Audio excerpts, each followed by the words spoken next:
بسم اللہ الرحمن الرحیم۔ حضرت علی رضی اللہ تعالیٰ عنہ کا قول ہے، جب اللہ چاہتا ہے کہ کسی بندے سے دوستی کرے تو اس کی زبان پر اپنا ذکر اور دل پر اپنی فکر کے دروازے کھول دیتا ہے۔ صرف وہ لوگ مقدر والے ہوتے ہیں، ایک وہ جنہیں وفادار دوست ملتا ہے اور دوسرا وہ جن کے پاس مانگ کی دعائیں ہوتی ہیں۔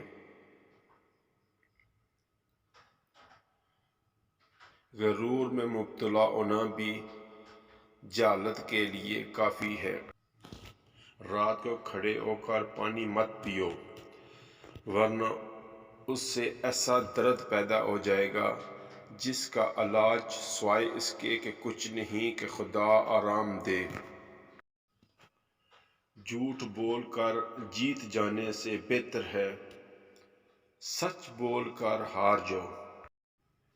کسی کی تباہ حالی پر خوش نہ ہو، خبر نہیں کل زمانہ تمہارے ساتھ بھی یہی برتاؤ کرے گا۔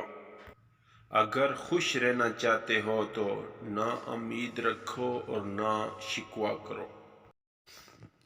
جس سے حد سے زیادہ محبت ہو اس سے اتنی ہی نفرت بھی ہو سکتی ہے، کیونکہ خوبصورت شیشہ جب ٹوٹتا ہے تو خطرناک ہتھیار بن جاتا ہے۔ زندگی جینے کے دو ہی راستے ہیں، بھول جاؤ انہیں جن کو معاف نہیں کر سکتے، اور معاف کر دو انہیں جن کو بھول نہیں سکتے۔